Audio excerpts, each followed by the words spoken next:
জাতীয় অর্থনৈতিক পরিষদের সভা শেষে উপদেষ্টা পরিষদের এক অনির্ধারিত বৈঠক অনুষ্ঠিত হয়।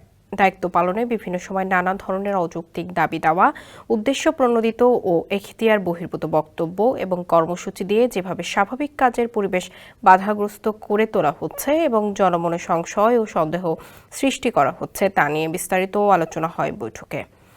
দেশকে স্থিতিশীল রাখতে নির্বাচন, বিচার ও সংস্কার কাজ এগিয়ে নিতে এবং চিরতরে দেশের স্বৈরাচারের আগমন রুখে দিতে বৃহত্তর ঐক্য প্রয়োজন বলে মনে করেন উপদেষ্টা পরিষদ। এ বিষয়ে অন্তর্বর্তী সরকার রাজনৈতিক দলগুলোর বক্তব্য শুনবে এবং সরকারের অবস্থান স্পষ্ট করবে। শত বাধার মাঝেও গোষ্ঠী স্বার্থকে উপেক্ষা করে অন্তর্বর্তী সরকার তার দায়িত্ব পালন করে যাচ্ছে।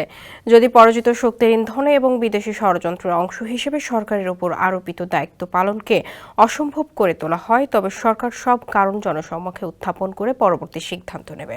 স্যান্ডেলিনা সো, রূপচর্চায় আভিজাত্য। অন্তর্বর্তীকালীন সরকার জুলাই অভ্যুত্থানের জনপ্রত্যাশাকে ধারণ করে, কিন্তু সরকারের সক্রিয়তা, সংস্কার উদ্যোগ, বিচার প্রক্রিয়া, সুষ্ঠু নির্বাচন ও স্বাভাবিক কার্যক্রমকে বাধাগ্রস্ত করে এমন কর্মকাণ্ড অর্পিত দায়িত্ব পালন করাকে অসম্ভব করে তুললে সরকার জনগণকে সঙ্গে নিয়ে প্রয়োজনীয় সিদ্ধান্ত নেবে বলে জানায় উপদেষ্টা পরিষদ।